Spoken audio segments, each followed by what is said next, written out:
Jean Schnupp here. Welcome to another new Savvy Sightseer video vacation. Today we are off to London, England. London is one of my favorite cities. I've had the good fortune to visit several times, usually staying with or at least meeting up with friends. Every time I go, I find something new to enjoy, like Winston Churchill's hidden war bunker right below the most heavily trafficked streets of England's capital city.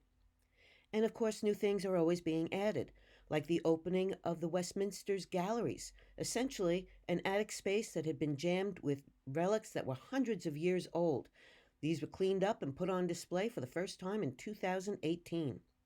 Wander along the Thames, the river that bisects the city, and you encounter any number of famous places, from Shakespeare's Globe Theatre to Parliament and Big Ben, with some lesser-known ones in between. Venture just a short distance from London proper, and there's Windsor Castle and charming little towns. So come along with me now, and let me share with you my must-see stops in and around London. We'll start in the heart of town with probably one of the most recognizable icons of London's skyline, Big Ben and the Palace of Westminster. According to UNESCO, which awarded them World Heritage status in 1987, their intricate silhouettes have symbolized monarchy, religion, and power since Edward the Confessor built his palace and church here in the 11th century. Power indeed is centered here, where the Houses of Commons and Lords, Great Britain's ruling bodies, meet. But for most tourists, the clock tower attached to Parliament is what draws their interest. Although commonly referred to as Big Ben, that is not the tower's name. Rather, it is the 14-ton bell inside the structure that is called Big Ben, probably from the name of the man who first ordered it cast, Sir Benjamin Hall. Originally, the 316-foot tall structure was named the Clock Tower, or St. Stephen's Tower. But even that's wrong now. In 2012, for the Diamond Jubilee of Queen Elizabeth II's 60-year reign, it was renamed the Elizabeth Tower. The clock is the largest in Great Britain. Its four faces are each 23 feet in diameter. The hour hands are 9 feet long, and the minute hands are 14 feet long.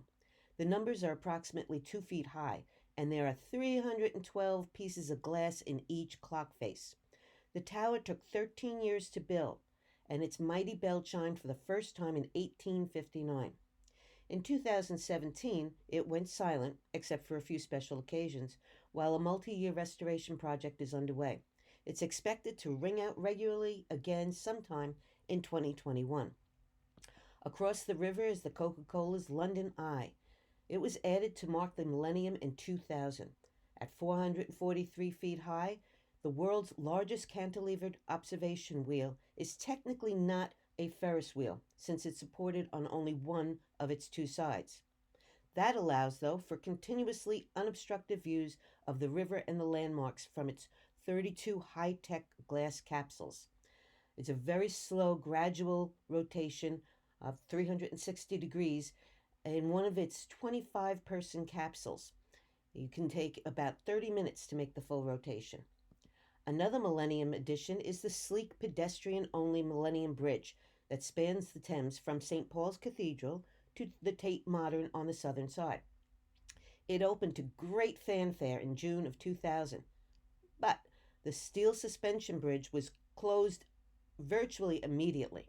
The problem, it wobbled, and that earned it the nickname of the Wibbly Wobbly. Designers had not allowed for the effect of large numbers of people all starting out at the same time and walking across the span in the same cadence. So officials had to fork over about a few more £1 million and spend almost 2 years correcting the mistake. For about 1400 years, a cathedral dedicated to St. Paul has stood at the highest point of the city. The present version is at least the fourth on the site and is England's largest Protestant church. It was designed by royal architect Sir Christopher Wren in the late 1600s, and it's one of the largest cathedral domes in the world. The structure itself is about 515 feet long and 227 feet wide. Below the ground, the area is filled with a cavernous crypt, the largest in Europe. Many famous people have been interred there, including John Donne, the poet, Van Dyck, an artist, Horatio Nelson, the admiral, the Duke of Wellington, a soldier as well as a prime minister, Florence Nightingale, the famous nurse, and, of course, the cathedral's architect, Sir Christopher Wren, which led my family on a search for his memorial. After passing huge memorials like this one for the Duke of Wellington, we finally found just a simple plaque with Christopher Wren's name on it. We were confused until reading the epitaph composed by his son. Said, "Reader, if you seek his monument, look around you." Well, I guess he had a point. There couldn't be a greater sculpture than the massive St. Paul's the architect had built.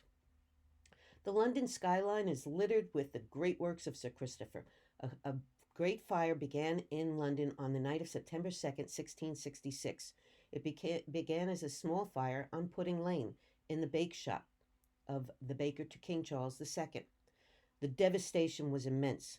Some 430 acres, as much as 80% of the city proper, was destroyed, including 13,000 houses, 89 churches, and 52 guild halls. One of the many structures that Sir Christopher was tasked with rebuilding after the fire was St. Bride's Church. It would be the seventh church to stand there over a course of 2,000 years. He topped it with his tallest steeple, a striking 230 feet. Baker William Rich was due to be married at St. Bride's in the late 18th century. He wanted to create a spectacular cake for the wedding and was inspired when he looked up at the church, and he developed a cake in layers, tiered and diminishing as it rose. Thus began the tradition of the tiered wedding cake. As part of the rebuilding, it was decided to erect a permanent memorial of the Great Fire near the place where it began. Wren contributed to the design for a Doric column topped by a drum and a copper urn of flames, symbolizing the Great Fire. 311 steps take you up to a viewing platform. It's a long 311 steps, I can tell you. The column is simply called the monument, and it is 202 feet tall, the exact distance between it and the site in Pudding Lane where the fire began. Of course, one of the most iconic structures in London is the famous Tower Bridge, built in the late 1800s. A pair of high-level open-air walkways 143 feet above the Thames lets pedestrians cross even when the drawbridge is up, which happens about 1,000 times a year. Ships have the right-of-way over motor traffic, as Bill Clinton's motorcade discovered in 1997. The parade was split when crossing, and the bridge was raised to let a scheduled barge pass. "We tried to contact the American embassy, but they wouldn't answer the phone," said a Tower Bridge spokesman. Many mistakenly call this London Bridge, which is nearby. Memorialized in the nursery rhyme My Fair Lady, London Bridge had to be rebuilt several times because it was indeed falling down. The rhyme's ending was a dig at Queen Eleanor in 1282, who was known to redirect bridge funds to her own spending money fund. The more ornate Tower Bridge was designed to match local architecture, but it is not made of stone. Rather, it is 11,000 tons of steel. Tower Bridge gets its name from the notorious Tower of London to which it leads. Considered the most secure castle in the land, the one-time royal palace is mostly known today for its tower, which is a visible symbol of awe and fear. From its inception, the massive stone fortress, built by William the Conqueror in the 1070s, was intended to instill fear in the newly conquered British. Kings and queens imprisoned their rivals and enemies within its walls. Prisoners were brought in by water through the Traitor's Gate. There are stories of prisoners, rich and poor, that still reportedly haunt the tower. One of the most famous legends of the tower surrounds its ravens. The story goes that should the 6 ravens leave the tower, both it and the kingdom will fall. The Raven Master occasionally trims some of the ravens' primary and secondary flight feathers to encourage them to stay at the tower. Though he claims the birds could fly if they wanted to, he just makes them very comfortable and they'd rather stay, he says. Westminster Cathedral is a must-see attraction in London, even for people who have visited before, since a major new addition has been made. The church is as much an historical site as a religious one. Since 1066, every royal coronation, except for Edwards V and VIII, has taken place in this church.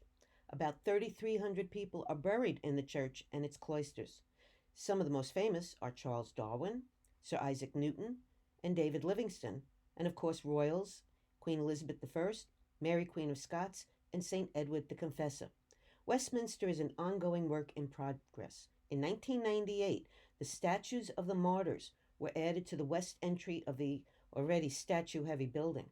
In the center, we have Martin Luther King Jr., and they weren't done yet.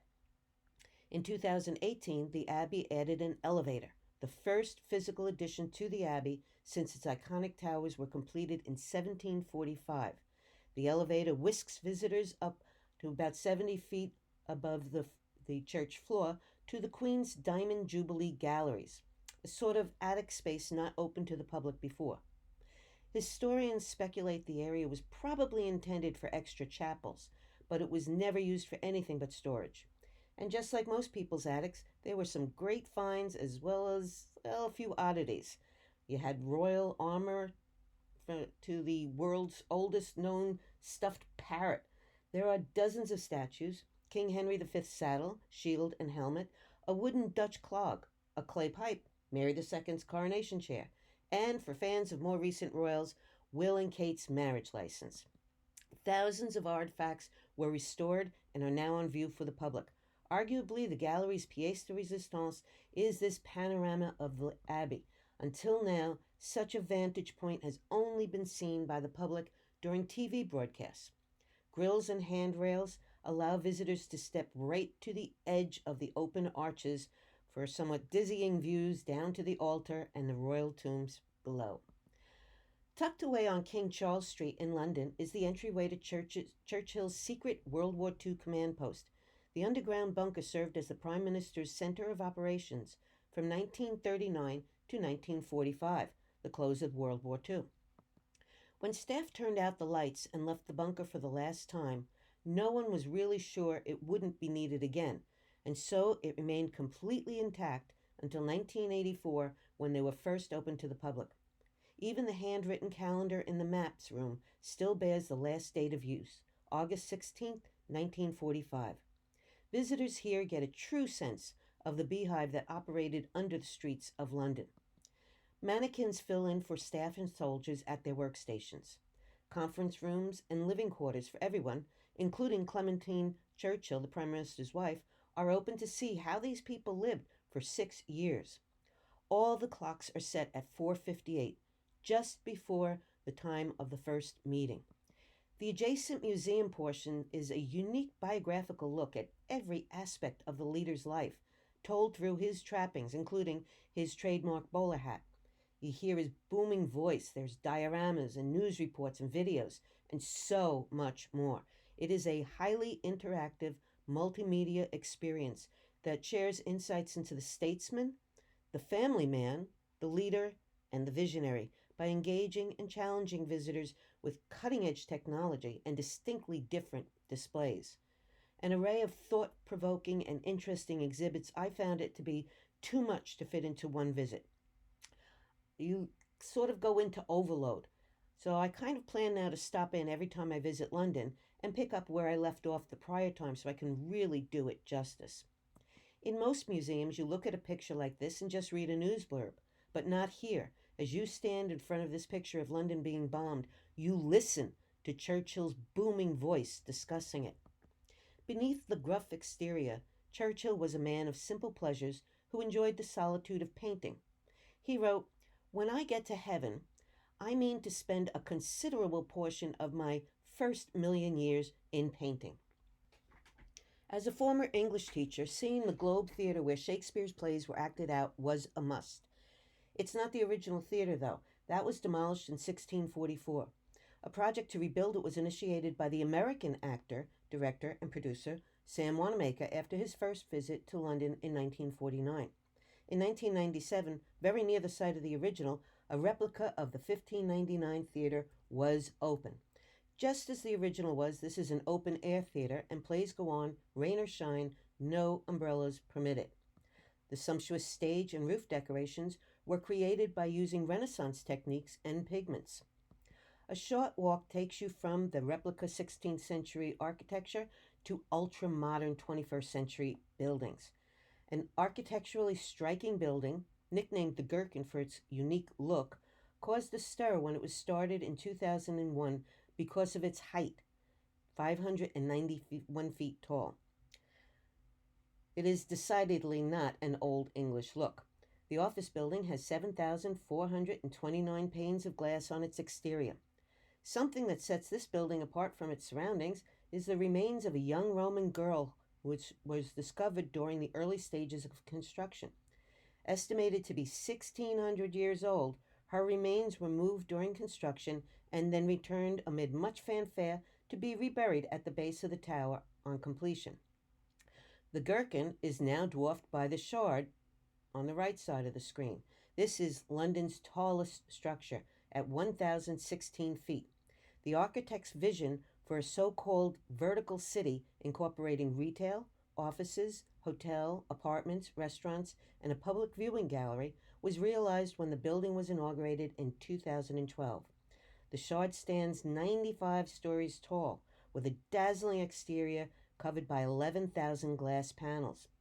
These are just two of a growing group of unusually named skyscrapers in London.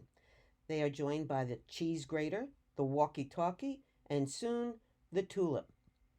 The British Museum, founded in 1753, was the first national public museum in the world. It grew out of the extensive collection of Sir Hans Sloane, a physician married to the heiress of a Jamaica sugar plantation who had amassed a huge collection of more than 80,000 what he called natural and artificial rarities. The museum has now grown to about 8 million objects covering 2 million years of human history. And best of all, it's free. One of the most famous objects in the British Museum is the Rosetta Stone. It contains a passage carved in 3 different types of writing. That helped experts learn how to read Egyptian hieroglyphs. It certainly is an eclectic collection. The mechanical galleon from about 1585 is an automaton ship. It announced the start of a banquet at court by playing music inside the hull, after which the ship sailed along the table to the end and then fired a cannon to announce dinner. And then there's this guy on the right, one of hundreds of large stone sculptures found on Easter Island. Specialists have dated it to about 1200 AD. One of its premier exhibits is the collection known as Elgin marbles. Okay, I confess I was actually expecting to find a group of little marbles. But it turns out they are marble sculptures taken from the Parthenon in Greece. They were brought to London in 1803 by Thomas Bruce, a nobleman and an ambassador, and he was more commonly known as Lord Elgin. The original friezes that wrapped the Parthenon were 520 feet long and represented one of the most important religious festivals in Athens in honor of Athena, the city's patron goddess. The pieces in London measure a total of 247 feet. The museum's stunning inner courtyard is the largest covered public square in Europe. It is a 2-acre space enclosed by a spectacular glass roof with the world-famous reading room at its center. Work on the Great Court was completed in 2000. It was constructed out of 3,312 panes of glass, no 2 of which are the same. The residence most often associated with the royals is Buckingham Palace in the heart of London. It's the sovereign's official London residence and administrative headquarters. George III acquired then Buckingham House from the Duke of Buckingham in 1761. It didn't become an official royal residence until years later. Queen Victoria was the first sovereign to use the palace as her official residence in 1837. There's 775 rooms, including 78 bathrooms. The Palace Garden is the largest private one in London, covering about 39 acres and includes a 3-acre lake. An invite to one of the Queen's summer garden parties is a real coup. More than 30,000 guests attend her garden parties every year, about 8,000 on each occasion. At a typical garden party, about 27,000 cups of tea, 20,000 sandwiches, and 20,000 slices of cake are consumed, served by about a staff of 400. This is the view of the Thames we are most familiar with, busy with pleasure boats and barges. It wasn't always so pleasant. Much of the city's waste was dumped into the River Thames. In 1858, the stench from all that sewage in the river was so bad that Parliament had to be suspended. It wasn't until 1865 that London's sewer system was installed. The Thames is part of the longest river in England. Starting as a small trickle in the Cotswolds, it travels over 210 miles through the heart of some of England's most picturesque towns, right into the center of London and eventually out to the North Sea. It has 45 locks, like this one at Bolter's Lock in Maidenhead. It was built in 1825 to replace a former lock that dated back to 1772. Traveling at least some of the Thames is a very popular pastime with boaters of all sizes. Once out of London proper, it changes its character completely.